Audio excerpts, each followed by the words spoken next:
Another day gone, another day earned in a future life. That was how he used to look at the passing of time, before it had all started to meld into one dream. Events were fixed, themes occurred again and again, and at times it felt like there was nothing that could stir him. And then something like this would happen. No matter how many times he saw it, Forever 4 always seemed to take his breath away. Maybe it was because it was always a rare sight, never more than a single day in any of his lives. It had never extended longer than that. Not that he'd put any real effort into making it so. When the teams all landed, and the students filed out into the forest, Jaune was a little embarrassed to admit that he joined them in the gawking. It was so beautiful, like a forest in autumn, crimson leaves drifting to the ground like scarlet rainfall. They made a sound as they did, wind tinkling against the leaves to create a sound like 1,000 wind chimes echoing in concert. He caught one in the palm of his hand, lifting it up to his eyes to blow it away. My sister would love to see a place like this. Not that he could ever bring them. Forever Falls was on the outskirts of territory owned by humans, a wild and unclaimed land infested with grim. That was the message that Miss Goodwitch was busy explaining to the others. It was a lecture he heard time and time again. Not that Weiss knew that, as she gently stabbed an elbow into his side. It was gentle for her anyway, though it still left him wincing. She rolled her eyes and looked back to the teacher, trusting that he would as well. He supposed he could indulge her. There really was little else to do. It had only been a while since Beacon had started. His sisters, well, all except Amber, seemed to understand that it would take some time for him to get expelled. It wasn't as though Osmond or Miss Goodwitch would notice and dismiss him immediately. They needed to give him a chance to improve, or fail to, before they made such a decision. That was if he wanted to get expelled naturally, as a result of poor grades and performance. A natural expulsion was the only way he'd really be free to go, since it wouldn't be his fault in any way. Forever 4 hadn't really factored into his plans. Other than that, he would do everything he normally did, sans getting attacked by an Ursa. This wasn't a place to act out or cause trouble, not when it might mean bringing Grimm down on his teammates. He wanted to be expelled. He didn't want to get them killed.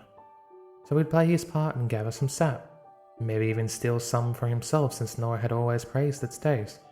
Maybe it would make an effective bribe for the girl too, should he end up facing her in Goodwitch's class.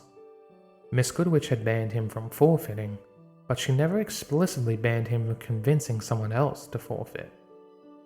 Jaune's eyes slid over to Cardin, but the armored man didn't seem to notice. I hope my little display earlier was enough to get through to him, Jaune thought. I need to avoid trouble, which means I don't need him thinking I'm an easy target out here. It had been one thing putting up with Cardin in the safe hallways of Beacon. His taunts and attempts at bullying were a time waster, little else. The incident with the locker had proved him wrong, however. Cardin thought, or had thought, him an easy mark. Hence Jaune's attempts to gently dissuade him in the ring. You liar. His mind seemed to giggle. You enjoyed hurting him more than you admit. It was just like killing those Grimm, except you could see the fear in his eyes. Jaune? Remnant to Jaune? Yang's voice pulled him from his thoughts, the last-minute rescue he needed.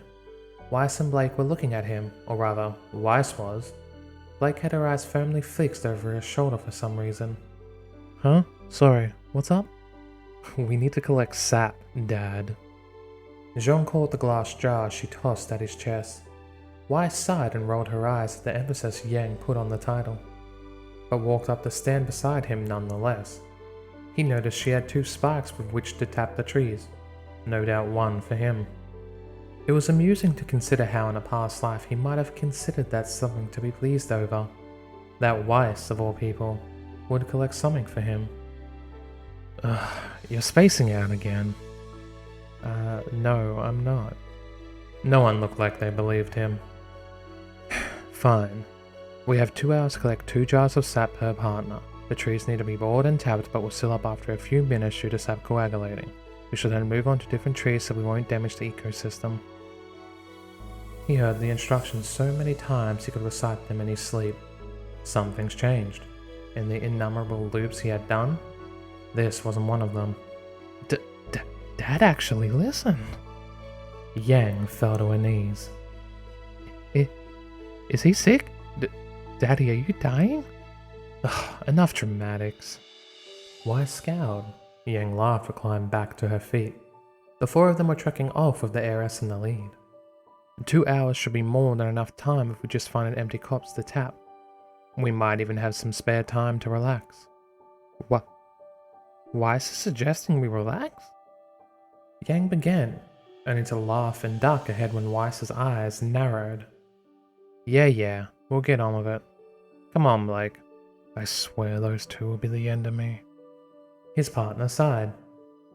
Here's your spike. Please don't use it on yourself. She stomped off with a determined expression. He felt sorry for whatever trees she decided on. Ruby sniffed the sap experimentally. It smelled sweet and tangy, like sugar water except much thicker. Even for someone who loved cookies like her, it smelled a little bit too much. Nora had already guzzled her second jar. That was impressive in multiple ways. Firstly, that she could honestly stomach all of that so easily, and secondly, that Ren could gather 2 jars faster than Pyrrha or she had been able to fill one. What was he? The tree whisperer or something? This is harder than it looks. Pyrrha whispered from the next tree over. Ruby hummed in an agreement as she let out a short sigh. The hole she made had already sealed, with only an inch of sap collected. It shouldn't be, but it really is. Well, at least it's not just you.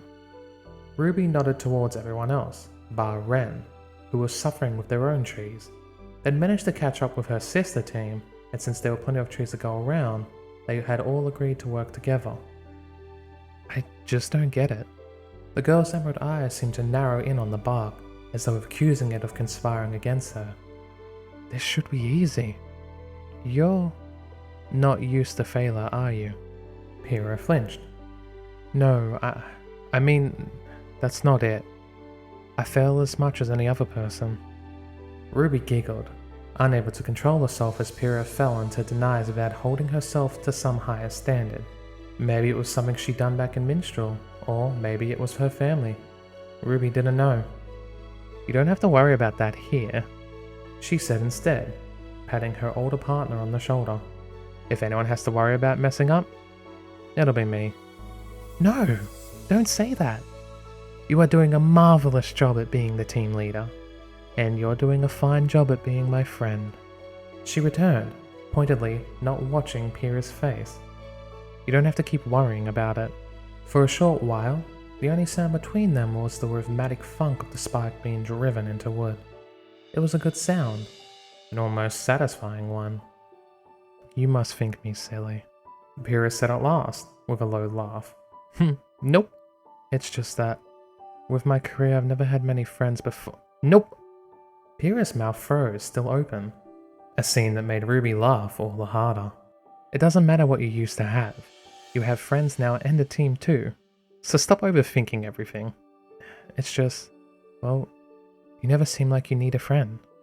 Pyrrha sighed. At first I thought I could help you grow since you're so young, but you were already able to fight on a level similar to mine. Now that was a lie and Ruby knew it. Talk about being polite. Ruby could crush her at a moment's notice.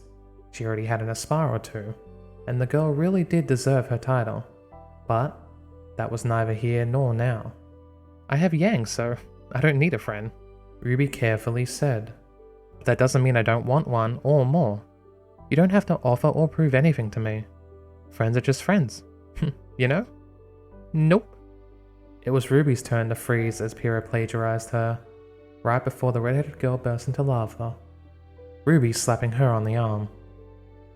I don't know, Pyrrha said as though the giggles died off. But I suppose I'll find out. Thank you, Ruby. Yeah. You can thank me by teaching me that backflip trick sometime.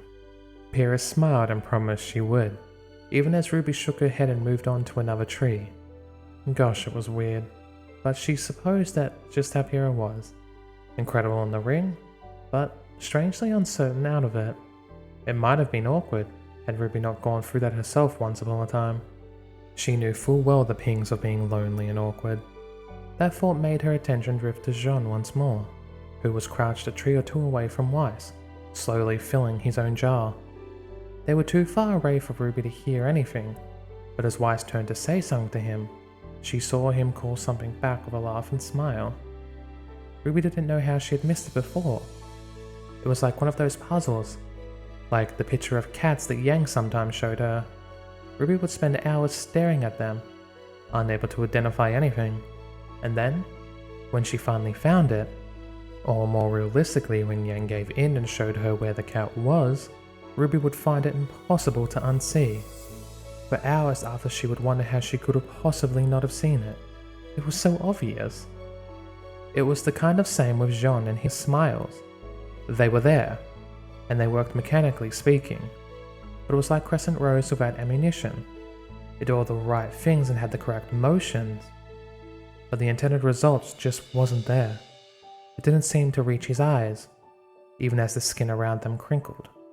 He could smirk, grin, smile and laugh, even though the emotions on his face changed. It was like his eyes remained the exact same. Ruby half wondered if anyone else had noticed. She had apparently been the only one to not notice Jaune having fought some of the Grimm, so maybe she was being silly here as well. Weiss was his partner, and she'd shown that she cared more than Ruby had initially thought. Maybe she knew. Maybe she didn't intrude because she thought it wasn't her business. Maybe she was right. Maybe it was none of Ruby's business, and she should let him be whoever he wanted to be. She'd find out when she tried anyway, because she wasn't willing to let this go. If she made a mistake, then she could just play the 15-year-old card. I'm only 15. I'm sorry I didn't realize. Works every time. Well, except on Yang and her dad. She used it a little too much for them to fall for it anymore, and for some reason she had the impression it wouldn't work on Jaune either, though she couldn't put a finger on why. Maybe it was because he had a younger sister too, like the one she'd seen him with at the store. Ruby paused as she heard some muffled muttering. It came from behind her in the forest. For a second she reached down to grip the handle of Crescent Rose, prepared to deploy it at any second. It moved on, however, and after a few more seconds she recognized the tall-tale crunch of barefooted on leaves. Other students. She relaxed her grip. Everyone was sticking normally together, mostly so they could call for aid if Grimm attacked. It was probably just some people looking for trees that had spotted their group and decided this area was taken.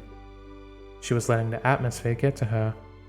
Hira had noticed it too, but she seemed to recognize it as not a threat and got back to her tree. That proved to be a mistake. On hindsight, she should have known something was up. Among the footsteps she heard whispering and laughter. That should have clued her in. But in her defense, how could she have thought someone would do something like this? Hira shouted a warning as they heard something whistle through the air. Ruby saw it in almost slow motion, a bottle of dark, purple sap. It lazily span end over end, tumbling through the air towards them where it landed with a loud crash, purple splashing across the blonde. There were muffled curses from the bushes, followed by the sound of stampeding feet. Holy shit! Are you okay? Yang was the first to speak, rushing over to her teammate.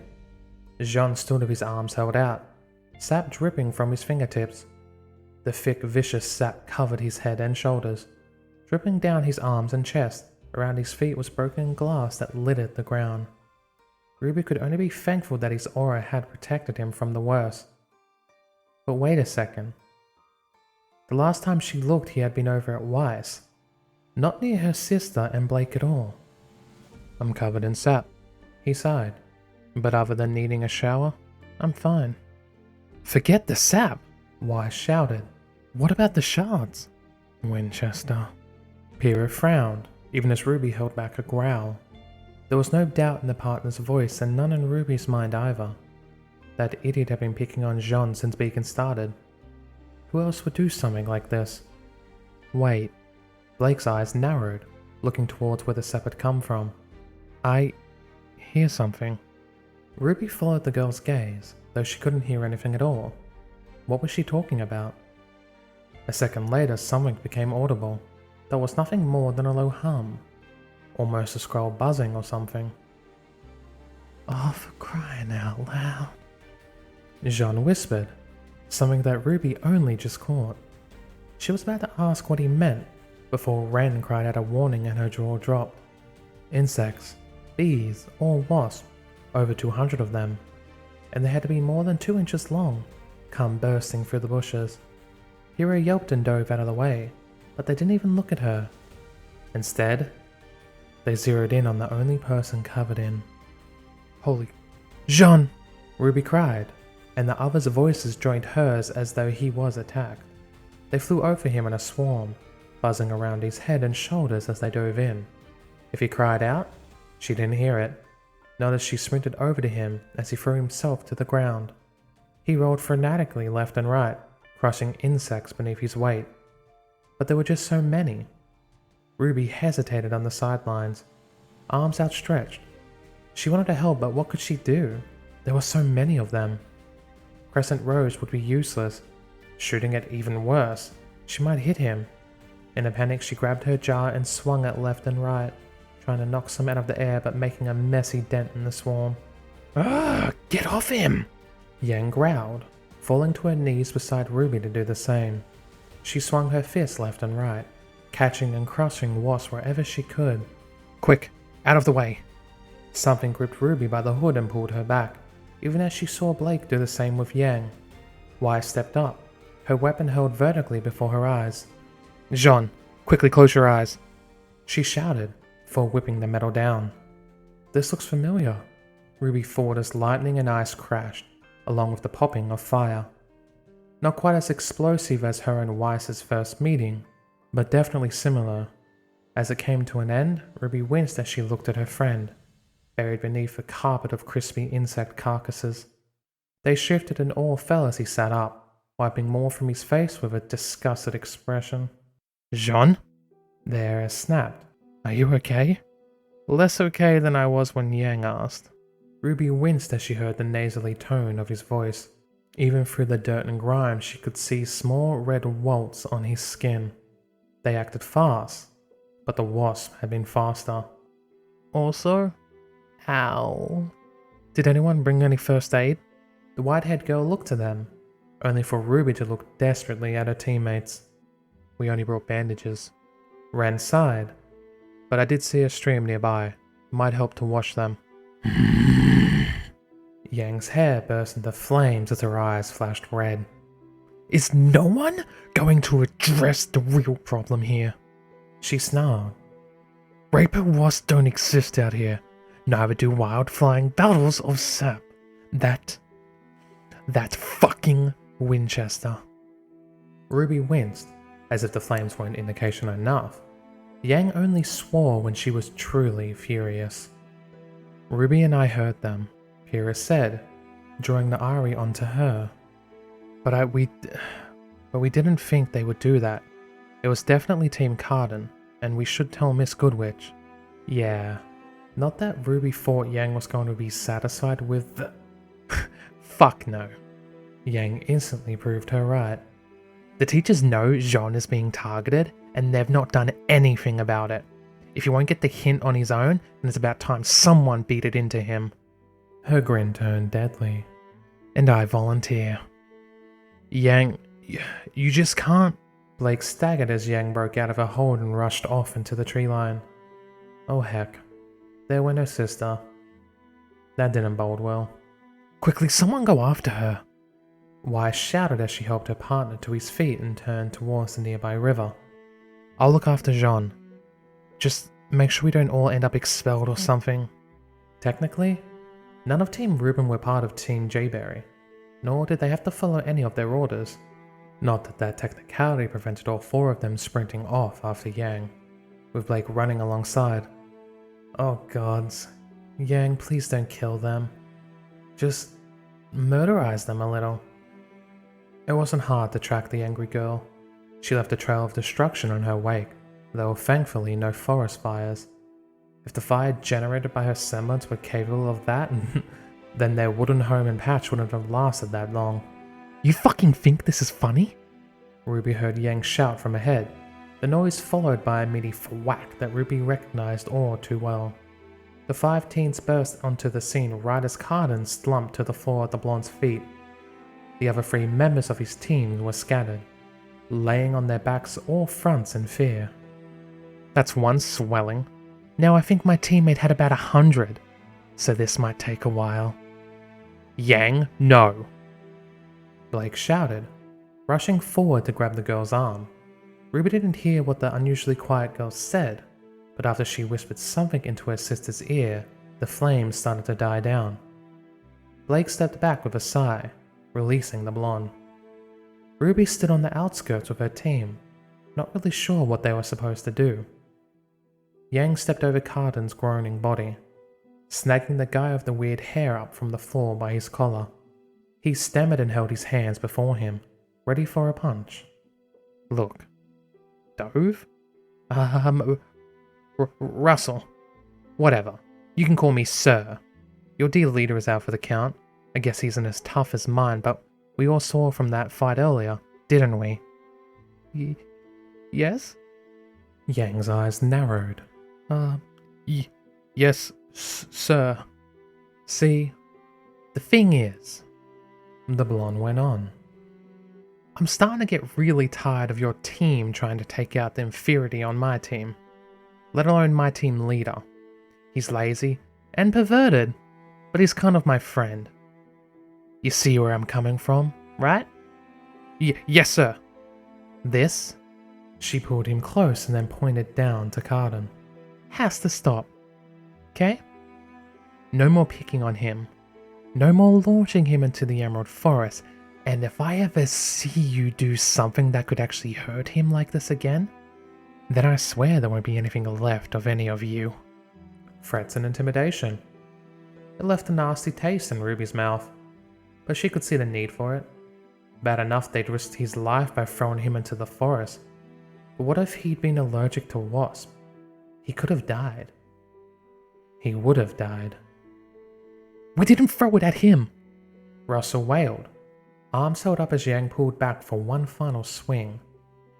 The entire clearing seemed to pause. As the boy blabbered in fear, when the blow didn't land, his eyes cracked open, though the sight he no doubt saw wasn't exactly comforting. Explain. One word. Ruby didn't think she needed more. It wasn't aimed at Ark. Carden got the sap, and the wasp, but when we asked if it was for Ark, he said no. Ruby's eyes widened, quiet mutters breaking out between their team. But Carden hated Jaune. Why would he have told them not to? Ruby looked to Ren for an answer, only to find him doing the same with her. We didn't argue. Russell continued. We just went and collected the sap since he said it would have driven the wasp wild. It wasn't even meant for Ark.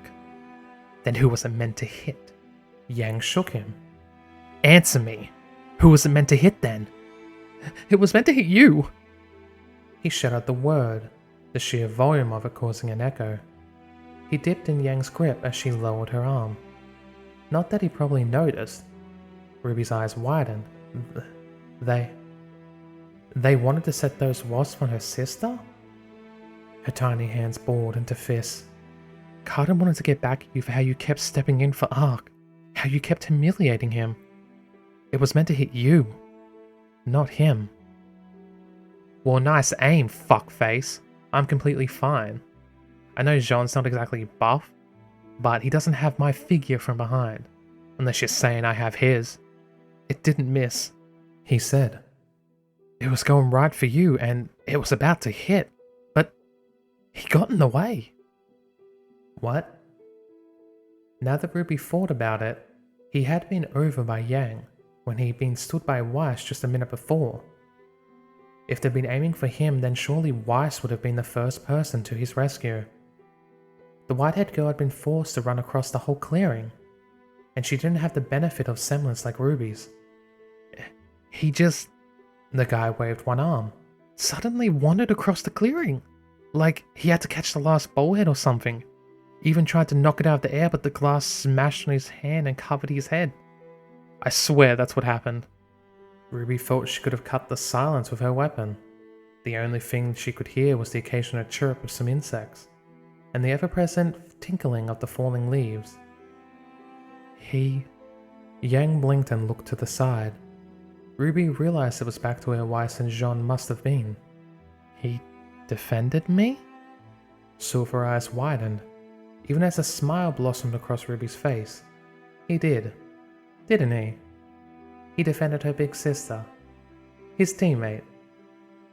She desperately sought Nora's eyes, only for the girl to meet her halfway. She looked like she was about to explode. Even Pyrrha looked, considering a small, secretive smile on her face, as though she opened her cereal that morning and found some pleasant surprise.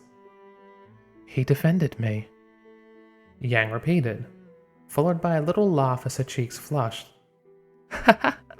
I knew he liked us. I'd reserve judgment on that. Blake sighed. Ruby noticed she looked a little confused. However, Ren smiled across the clearing at Ruby as though tipping some imaginary hat. Hell yeah, R&R was back in action. Does that mean I get to go? Russell drew all attention back to him, Yang's euphoric grin vanishing in an instant. Let me get this straight. You wanted to throw purple sap in my hair? Ruby winced and scrunched her eyes shut. She heard a loud thump a second later, followed by a groan.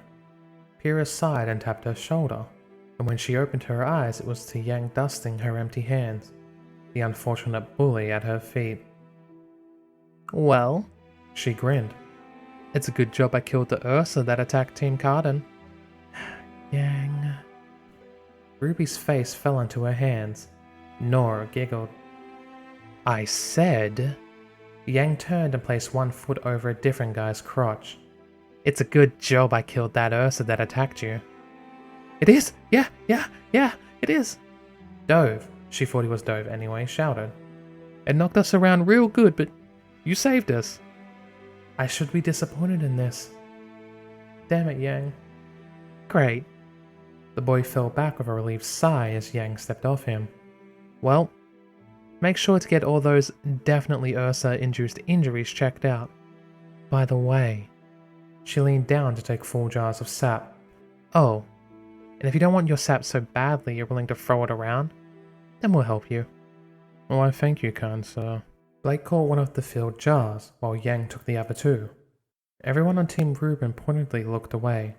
Hey, if they didn't see it.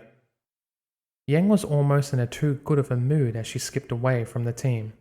The five of them left to follow behind while sharing confused looks. Ruby wondered if she should go talk to Blake, but the girl looked so lost in her own thoughts that she didn't dare. They arrived back at the clearing just in time to see Jaune on the riverbank, Weiss lifting some water out of a canteen to pour it over his arm. Daddy! Yang cried, dashing over to wrap her arms around his neck. Ruby still didn't fully understand the joke, but she did wince as her friend yelped at the pressure on his stings. Thank you for protecting me, Daddy. Ow, ow, ow, ow, get off, ow, ow, ow, ow, ow, ow, ow, get off. Xiaolong, Weiss snapped, dragging the girl off and tossing her to the side. Yang didn't even seem to mind, giggling as she landed in a roll and easily tumbled back onto her feet. What's getting into you? Oh my god, you actually killed them, didn't you? Nope. Hey look, everyone was stealing her phrase today. But guess what? Yang nudged Jaune with one foot, even as he glared balefully up at her. Turns out they weren't after Jaune at all. The bottle was meant for me, and guess who took it on my behalf? I have no idea what you're talking about. Jaune rolled his eyes and stood up. Huh. Really? Weiss stroked her chin. Ruby never could figure out her expressions, other than the angry ones. This one wasn't angry, however. It looked more like she was considering something, with maybe even a little smile hidden behind it. He did up and leave in a hurry, for no good reason. I needed to take a leak. He shrugged. I didn't expect to take a bottle to the side of the face. Why would I even do that? Why would you need to go to the other side of the clearing to use the bathroom? Ruby wondered, unable to hide her smile. He scoffed and rolled his eyes, denying each and everything Yang said with the kind of determination that had to be forced. If he didn't care, then what did it matter if her sister thought he saved her? If he didn't care, then it would be just easier to accept her gratitude, even if it was mistakenly giving. You're the bestest 17-year-old father a 17-year-old girl can ask for, Yang cried, leaping onto him once more. This time he was prepared and ducked to the side, letting her sister fall on her ass as he crossed his arms. I can't be a very good father if I raise my daughter to be so delusional. Yang only laughed. Ruby washed it all with a smile that could have rivaled the sun.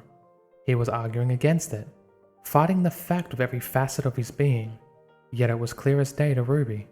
It didn't matter how much he claimed he didn't care, because he totally did care.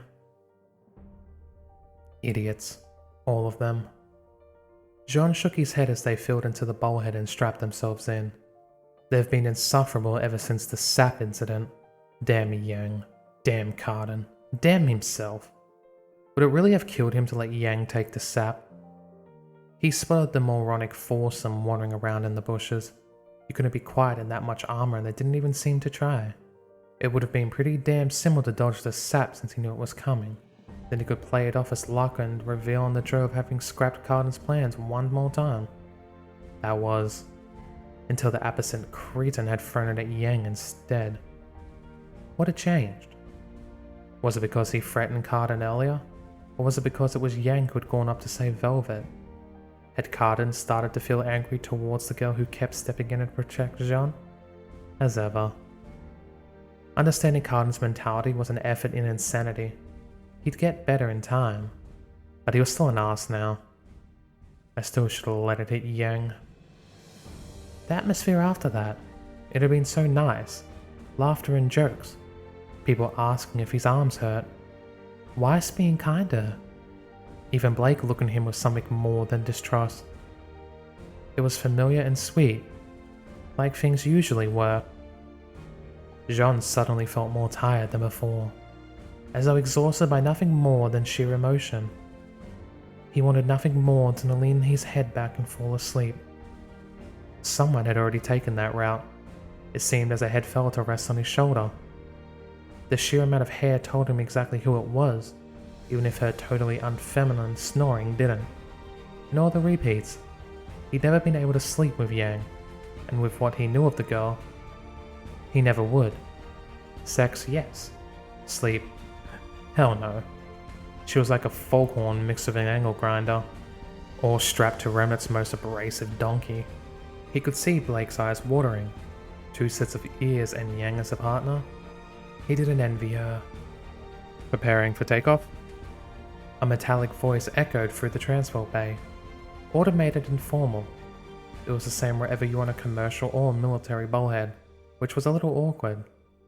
Blue eyes drifted shut to the side as Yang shifted, narrowing in on her waist. Typical. She hadn't even buckled herself in, the idiot. With a put-upon sigh, he reached over to strap her belt, making sure it was secure and tightened so that she wouldn't be flipped out of the seat and sent crashing to the hard metal. Ruby's smile caught his eye on the way back. Her silver eyes watched him. "What?" he asked. He hadn't missed the way she'd been staring at him all day. Who could?